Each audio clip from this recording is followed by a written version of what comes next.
Bueno, buenos días a todos. ¿Qué tal? ¿Cómo estáis? ¿Bien?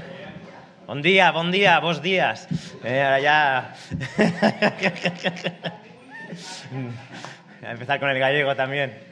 Bueno, os traigo un saludo enorme de Sabela, de los niños, que, bueno, en esta ocasión no me han podido acompañar. Queríamos venir juntos, que hubiese sido lo ideal, pero bueno, en esta ocasión no ha podido ser, demasiado pronto, y perdían colegio los niños, así que, bueno, en Navidades, Dios mediante, podremos estar aquí, ya toda la familia, y visitaros al menos un día.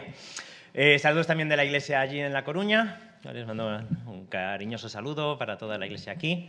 Y nada, voy a ver si me aguanta la voz. Me ha ido aguantando ya esta semana, ya empieza ya a flaquear, pero bueno, el Señor ha cuidado, así que vamos a poder meditar en la palabra de Dios. Y para mí es pues un gozo. Por un lado parece que no haya ido nunca y por el otro pues hace un montón que nos veo. Así que es una sensación extraña, pero bueno, lo bueno es que nos une la palabra de Dios, nos une el Señor y vamos a tener una breve reflexión en esta mañana. Bueno, de breve es un decir, ¿eh?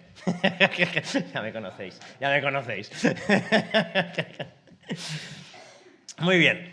Estuvimos el jueves pasado meditando en 8 versículos del Salmo 119, ¿verdad? Aquellos que correspondían a la letra G, y en los cuales estábamos viendo la imperiosa necesidad que tiene el ser humano de ver la obra de Dios en su vida y de clamar a Dios para que Dios obre en nuestros corazones, en nuestras vidas, de una forma sobrenatural, de una forma espiritual y de una forma poderosa. Así que estos son los 8 versículos que estuvimos viendo, que eran del versículo 33 al versículo 40. Y en esta mañana vamos a ver otros 8 versículos, pero son los que se encuentran antes de lo que estuvimos viendo el jueves. Es aquella sección donde pone Dalet. Dalet es una consonante hebrea que se pronuncia como nuestra D, ¿vale? Así que es ese sonido, D. Y todas las frases, los 8 versículos que aparecen en esta sección que pone Dalet, empiezan todas con la letra D en hebreo, que es Dalet, ¿vale? Así que, aunque tristemente nuestras traducciones no pueden reflejar esa característica, pues si fuésemos al hebreo empezarían todas las frases con palabras que tienen que ver con la letra D. Muy bien. ¿Qué trata especialmente estos 8 versículos que vamos a ver hoy? Pues el tema principal es el camino, ¿vale? Hay una palabra en hebreo que es derech, ¿ves? Empieza con la D. Y 5 versículos empiezan con esta palabra derech. Así que derech significa camino. Y vamos a estar viendo que todos estos 8 versículos tienen que ver con el camino que tiene que seguir el creyente o que quiere seguir el salmista a la luz de lo que acontece en su vida.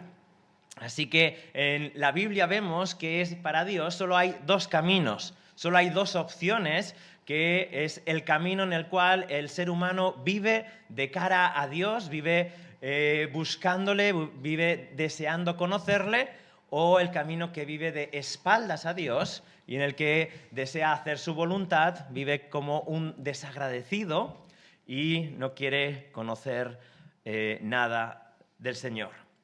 Esta es una realidad que la sociedad olvida. Olvida que si hay un Dios, si realmente existe alguien que ha diseñado el mundo y que ha diseñado todo lo que vemos y lo que somos, entonces no vale cualquier cosa que nosotros pensemos. Si hay un Dios que ha diseñado el mundo de una manera, el mundo es de una manera y no de otra. ¿Por qué hay un cielo y por qué hay agua? ¿Por qué hay un ciclo del agua y por qué hay todas estas cosas que podemos conocer? ¿Por qué funcionan de esta manera? Porque Dios lo ha diseñado así. Porque hay un Dios que quiere que esto funcione de esta manera. Y esta realidad que sirve para comprender la naturaleza y cómo funciona el mundo y el clima y todas estas cosas, es también una realidad en cuanto a nuestro ser y en cuanto a nuestro caminar y en cuanto a nuestra existencia y vida espiritual. Si realmente hay un Dios y hay un diseñador y si ese Dios podemos decir que es un Dios personal, es decir, que tiene personalidad, ¿verdad? ¿Qué significa eso, no? Es que tiene mucha personalidad, que hablamos a veces de alguien, ¿no? Y con eso queremos decir que por lo menos sabe lo que quiere, ¿no? Este sabe lo que quiere y si no, ojo, ¿no? Pues Dios es un Dios personal. Es un Dios que tiene gustos, que tiene deseos, que tiene voluntad, que tiene afectos y que tiene pensamientos. Y por lo tanto, si Él ha diseñado al ser humano y ha diseñado este mundo, lo único que verdaderamente importa es saber lo que este Dios quiere y lo que este Dios dice que es el mundo. Ahora, esto choca totalmente con la mentalidad occidental que dice que mientras tu camino te sirva, mientras sea verdad para ti, entonces eso está bien. ¿Y cómo va Dios, si existe esa cosa que se llama Dios, cómo va a condenar a todas aquellas buenas personas que siguen sus caminos para hallarle? No puede ser que haya un Dios así. Pero este concepto está completamente errado y fuera de lugar, porque como hemos dicho, si hay un Dios personal, si hay un Dios que sabe lo que quiere, si hay un Dios que ordena el mundo, entonces la responsabilidad del ser humano no es decir que tú acepta mi camino, sino cuál es tu camino. Y por eso para Dios solo hay dos caminos, el camino que Él marca y el resto que es el error. El camino recto o desviarse a izquierda o derecha, que al final es desviarse, da igual si es a izquierda o a derecha, es simplemente no seguir el camino del Señor. La negación de que hay un Dios en el cielo que ha dado forma al mundo y que Dios lo ha diseñado de una manera, tiene efectos terribles sobre el ser humano. Y uno de ellos es que buscamos y creamos realidades totalmente ajenas y contrarias a la verdad. Y este es un grave problema.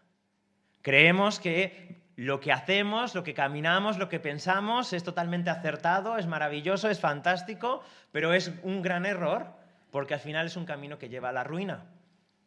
Y es muy difícil aceptar esta verdad. ¿Por qué el mundo no funciona? ¿Por qué mis pensamientos no funcionan? ¿Por qué a veces estoy triste? ¿Por qué a veces no soy lo que quiero ser? ¿Por qué el mundo no funciona? Siempre decimos es por esto, es por aquello. El problema, dicen las Escrituras, no es Dios, es que el ser humano camina a espaldas de Dios. Y el cristianismo afirma que todo el problema del ser humano tiene que ver con una palabra que se denomina pecado. Y el pecado es una desalineación con Dios, es darle la espalda a Dios. Y esto no lo digo yo, lo dice la Escritura. Así que hay un punto central, una afirmación básica que hemos de creer si somos creyentes, si nos queremos acercar a Dios, y es que el problema no es Dios, el problema soy yo. Y esto es un cambio de perspectiva completo en lo que nosotros queremos y deseamos. Nosotros deseamos que el problema, desde Adán, sea el otro, la mujer que tú me has dado.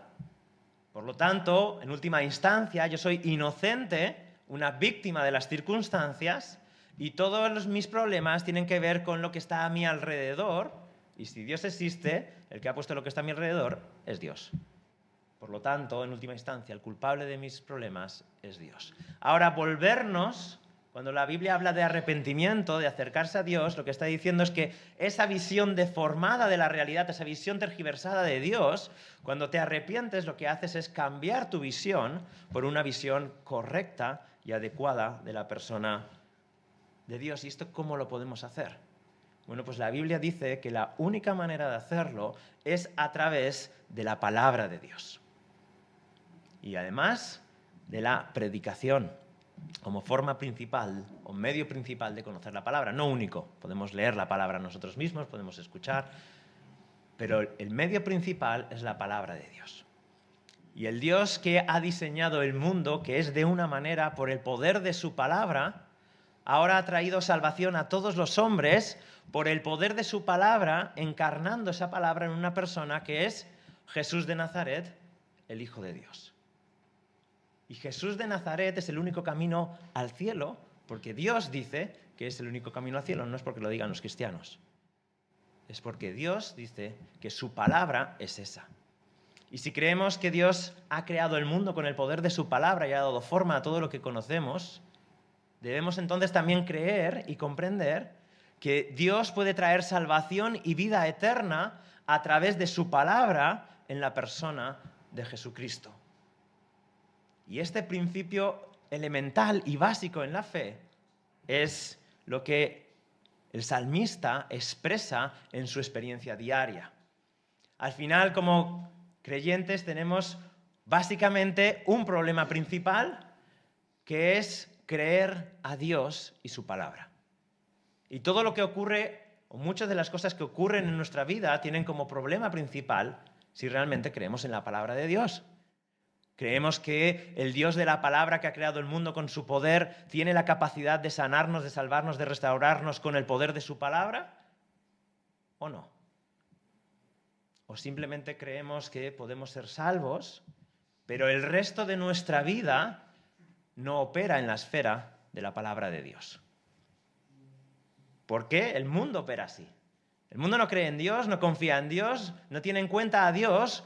Por lo tanto, la manera en que va a vivir y va a solucionar su vida es por otros medios.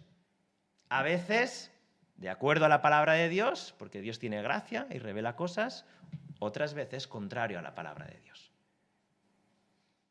Y muchas veces como creyentes vivimos la experiencia diaria como pecadores en un mundo contrario a Dios, obviando que hay un Dios que ha hablado y que tiene poder para cambiar mi vida y ponerla delante de él. Vamos a leer el Salmo 119, versículo 25 al 32.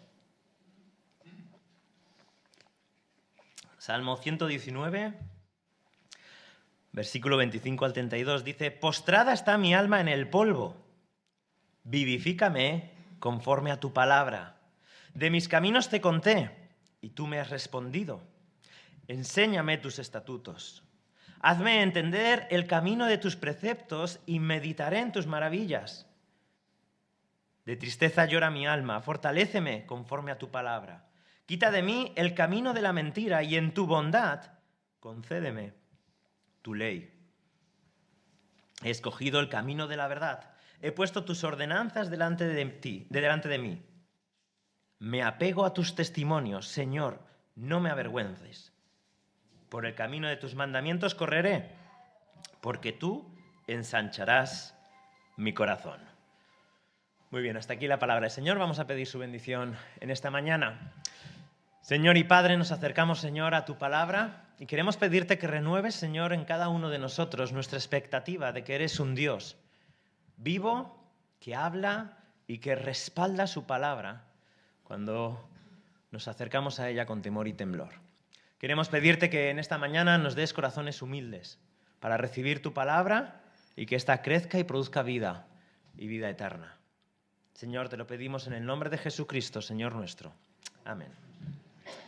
Muy bien, este salmo de 8 versículos tiene una división bastante sencilla.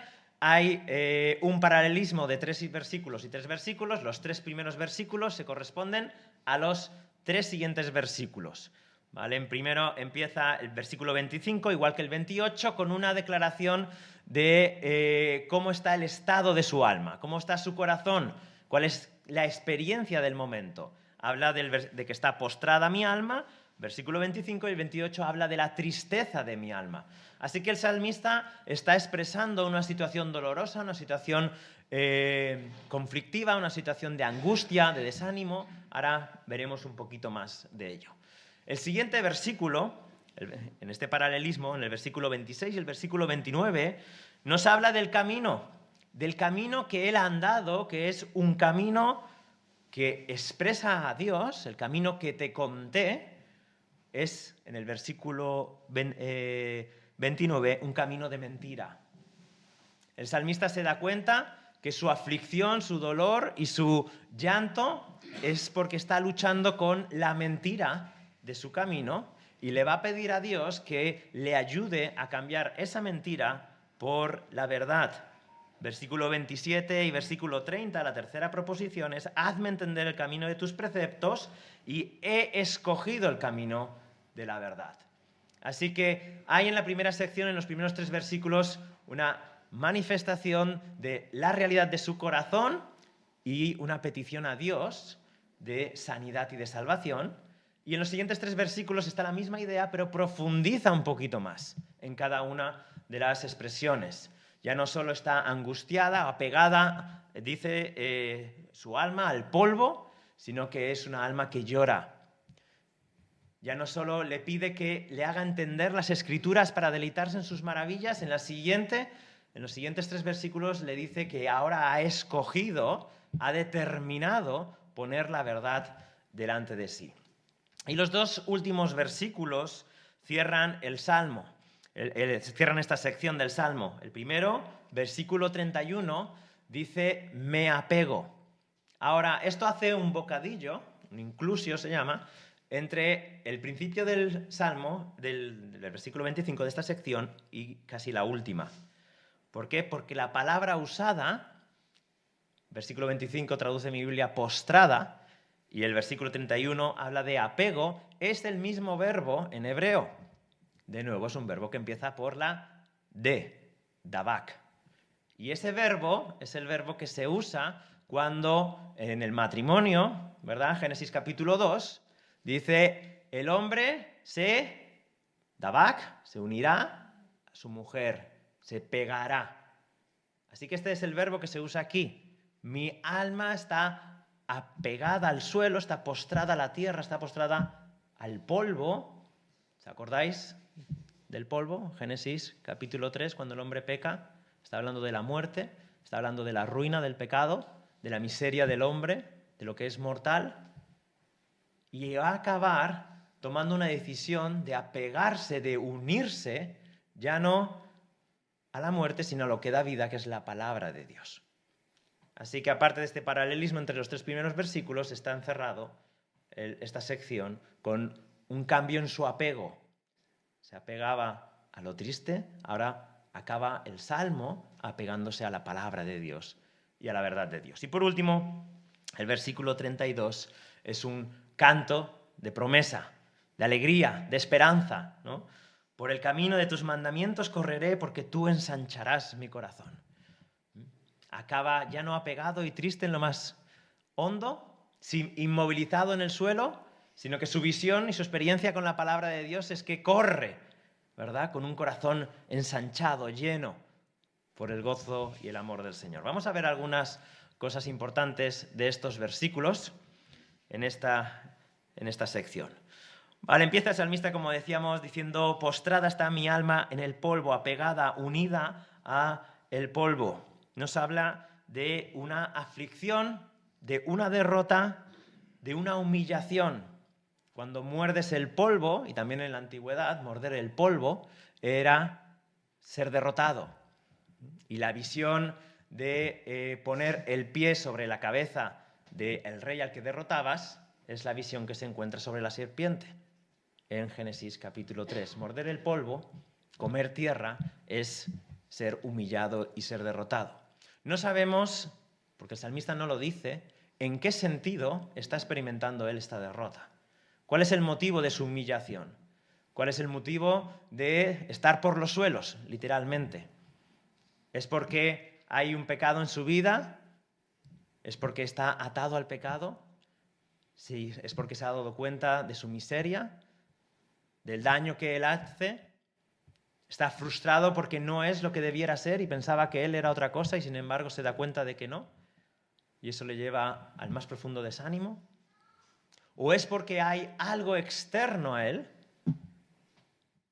Persecución, afrenta, burla, porque él quiere seguir los caminos del Señor, sin embargo hay oposición fuerte. Pueden ser cualquiera de estas dos, el salmista no lo dice, así que vamos a dar pie a cabida a estas dos ideas, porque ya sea una o la otra, al final la solución es la misma. Él habla de su experiencia: mira, estoy frustrado, Señor, estoy en el suelo y, Señor, necesito que me des vida.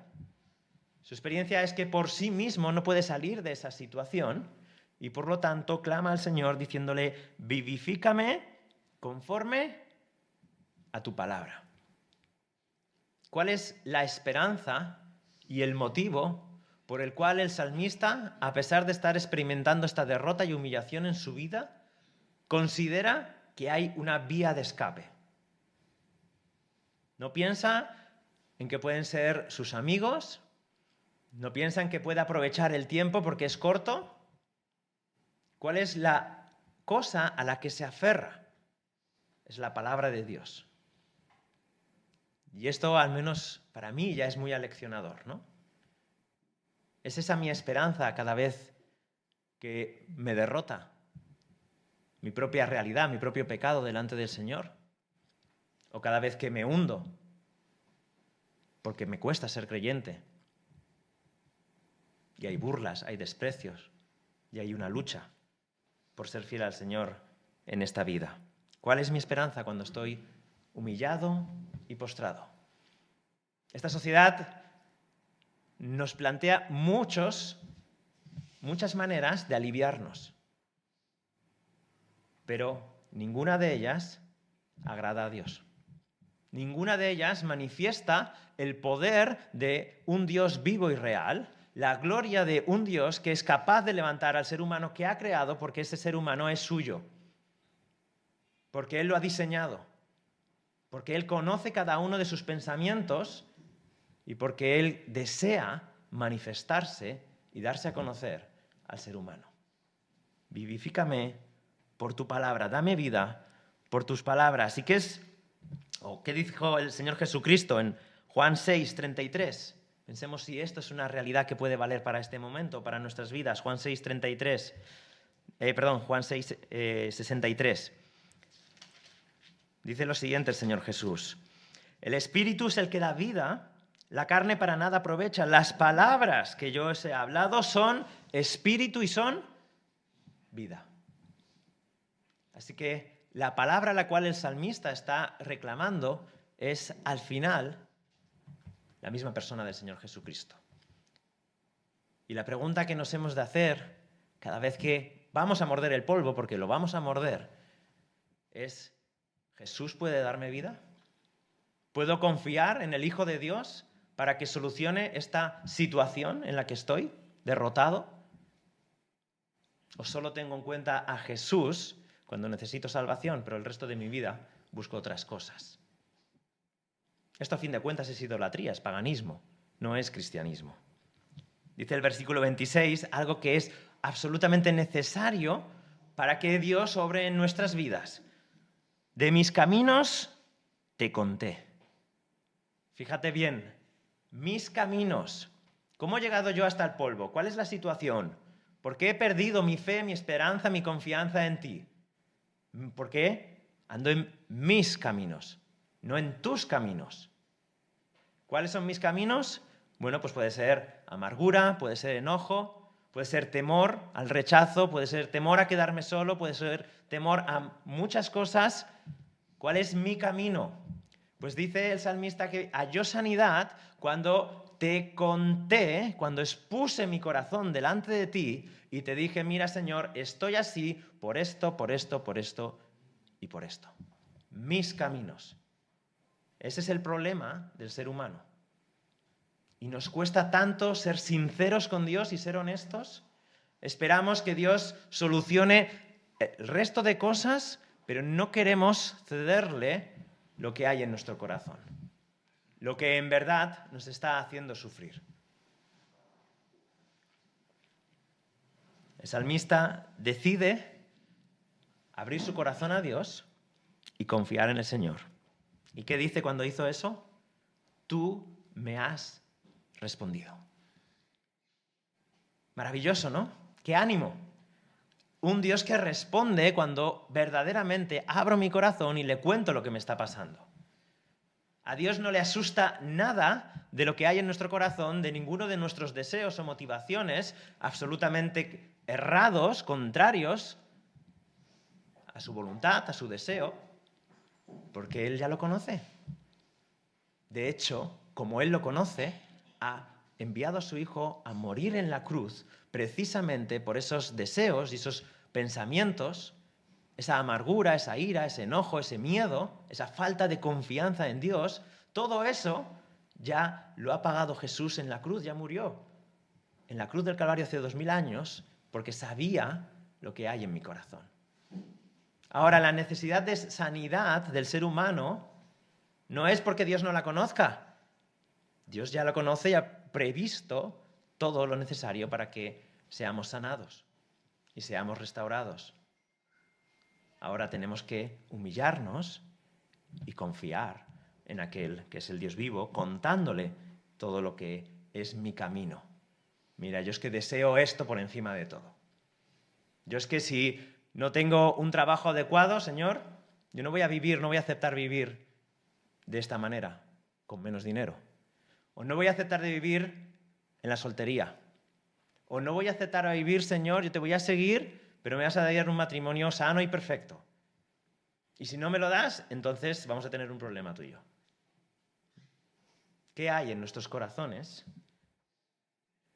¿Cuáles son nuestros caminos? Aquello que verdaderamente deseamos y que contristamos a Dios por ello. Y después de eso, Dios le responde y le dice, versículo 26, enséñame tus estatutos. Le pide que aplique en su vida la palabra de Dios. Mira, yo tengo este problema, Señor, no sé, el que sea, mi ídolo es este. Señor, ahora dame tu palabra para que pueda sanar esto. Necesito tu verdad porque yo estoy creyendo una mentira y necesito cambiar mi mentira por tu verdad.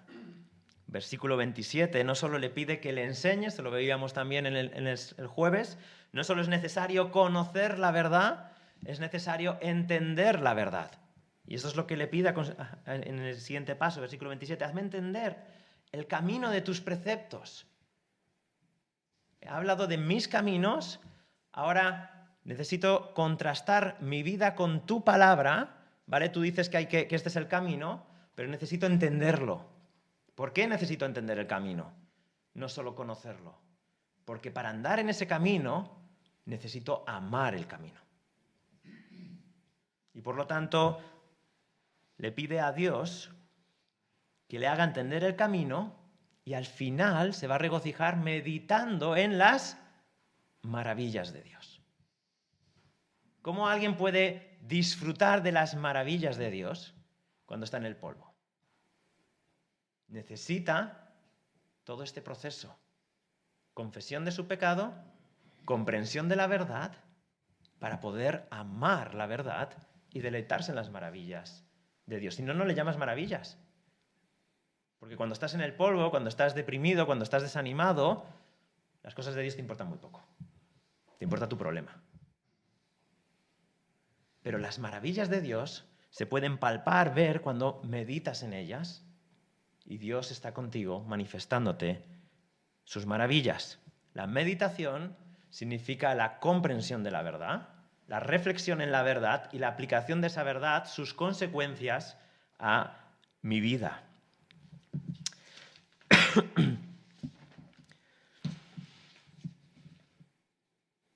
¿Qué significa que debo amar a mis semejantes como a mí mismo? Por ejemplo, no es solo conocer que debo amar a mis semejantes como a mí mismo, sino entender que debo amar a mis semejantes como a mí mismo. O por ejemplo,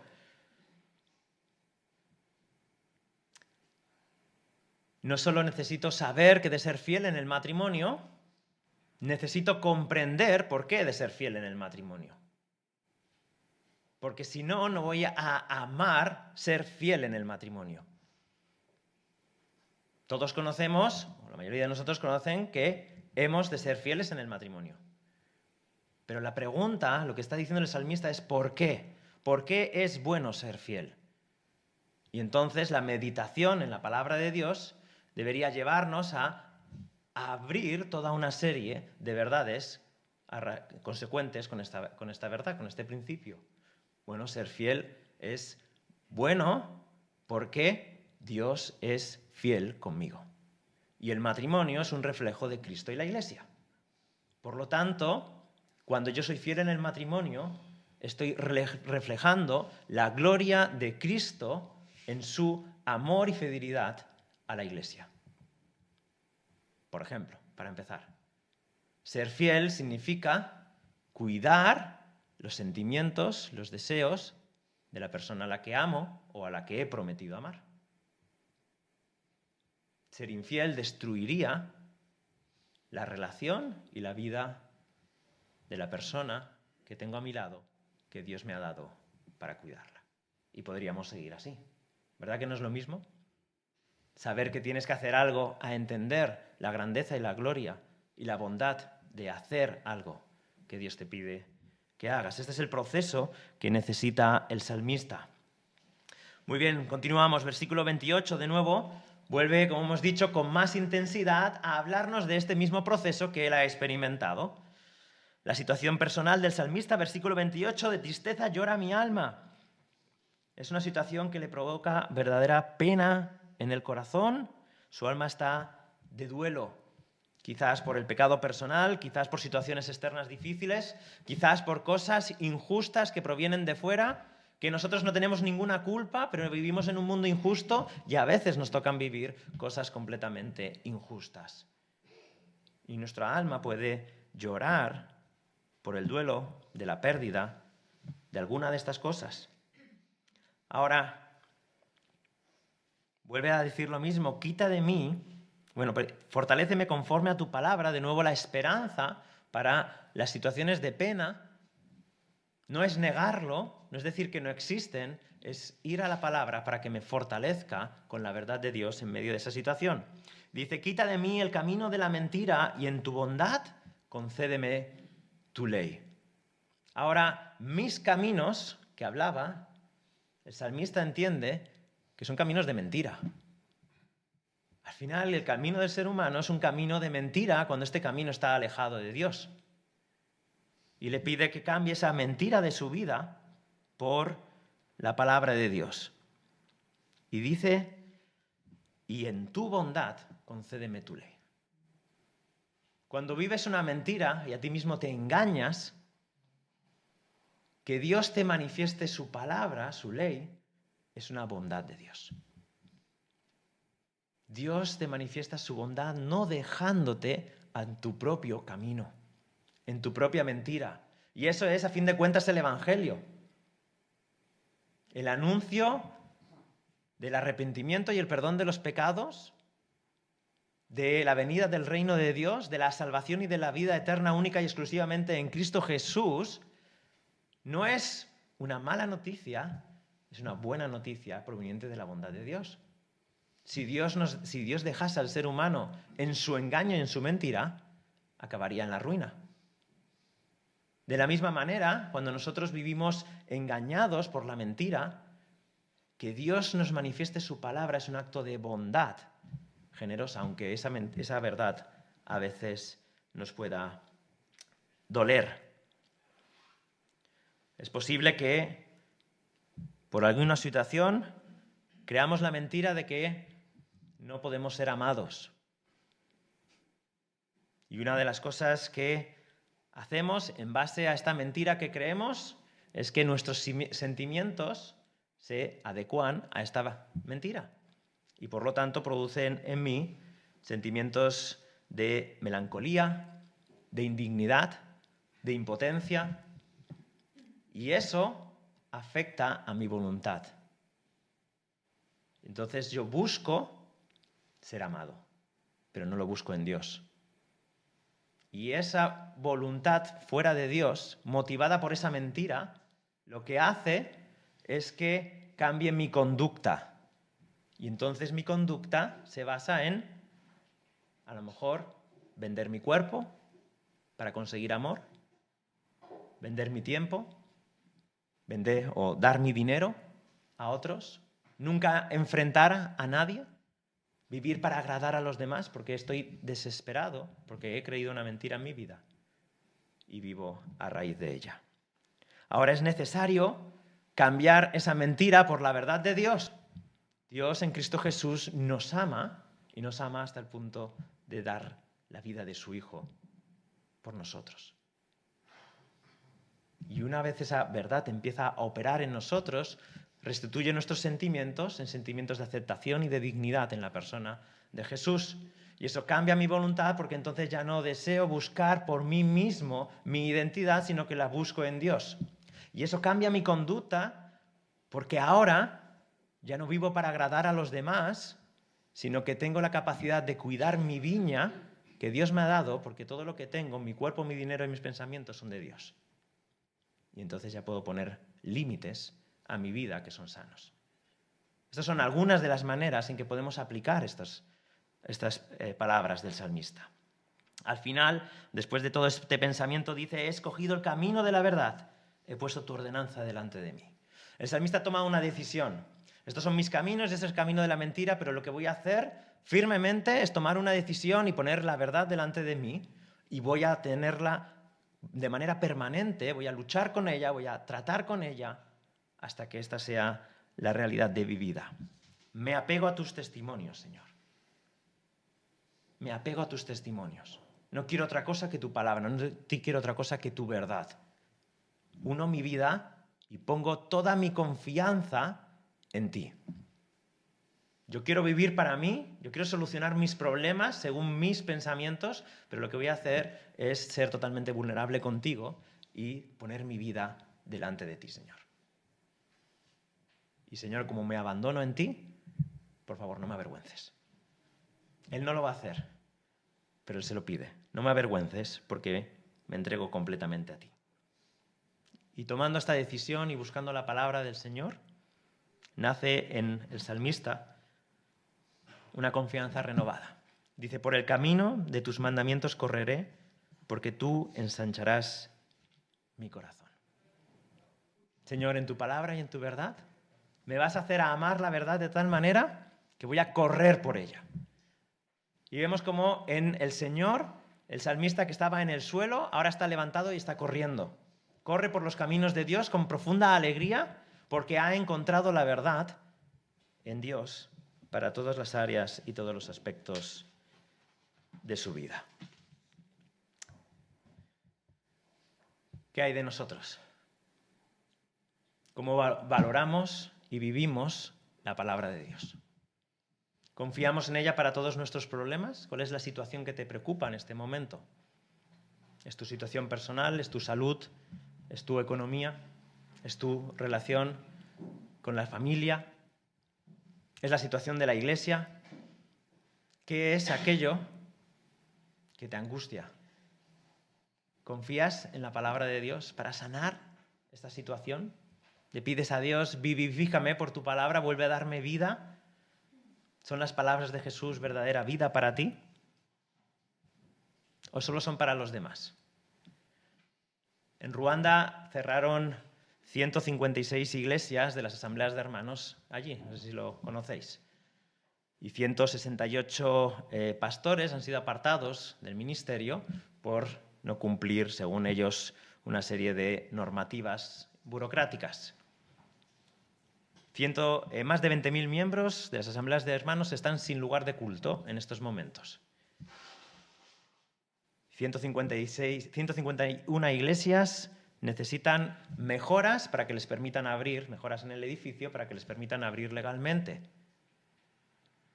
Se calcula que son alrededor de que necesitan unos 3 millones de dólares para poder volver a abrir las iglesias. Ellos necesitan la palabra de Dios, ¿verdad? Necesitan ser vivificados por la palabra de Dios.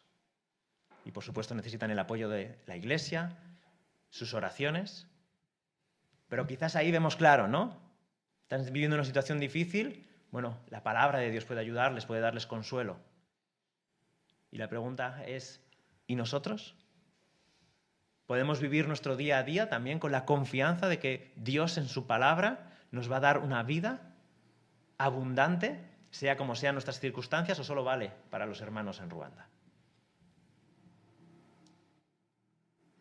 ¿Cuál es nuestra confianza en la palabra? Dice Gálatas 3, y con esto acabamos.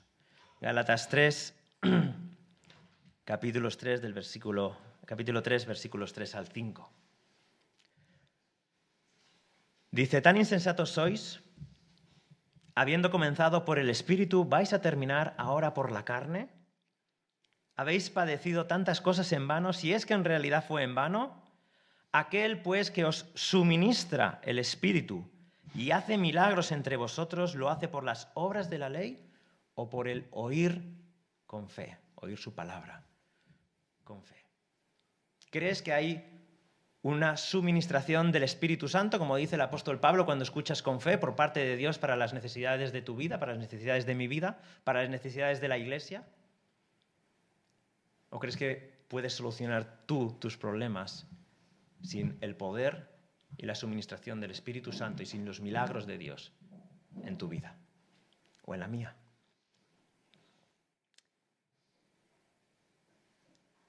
El apóstol Juan dice, en esto consiste el amor, no en que nosotros hayamos amado a Dios, sino en que Él nos amó a nosotros y envió a su Hijo como propiciación por nuestros pecados. El Señor Jesús ha muerto por todos nuestros pecados y su obra es poderosa para salvarnos. Que esa sea una realidad en nuestra vida. Señor y Padre, nos damos cuenta, Señor, de que vivimos afectados por nuestros propios pensamientos, Señor, nuestros propios caminos, afectados por lo que esta sociedad y esta cultura alrededor nuestra, atea, antagónica ante ti, Señor, nos afecta. Y queremos primero darte o pedirte en primer lugar que nos perdones, Señor. Reconocemos, Señor, que dudamos de poner toda nuestra confianza en ti para todos nuestros problemas, Señor. Reconocemos, Señor, que escondemos cosas, Señor, que no queremos que se sepan. Queremos pedirte, Señor, que nos ayudes a ser completamente sinceros contigo y honestos. Señor, ayúdanos a tener un encuentro contigo personal y exponerte nuestra vida, Señor, delante de ti. Señor, revela cada una de las mentiras que estamos creyendo acerca de la fe, acerca de mi vida, acerca de cualquier cosa. Y sustitúyela por tu verdad, Señor. Señor, queremos que nos vivifiques independientemente de la situación en la que estemos viviendo y atravesando. Tú eres más grande, tu palabra es más importante y tu Hijo es más digno de ser amado, honrado y adorado por cada uno de nosotros. Ayúdanos, Señor, y seremos ayudados. En el nombre de Jesús. Amén.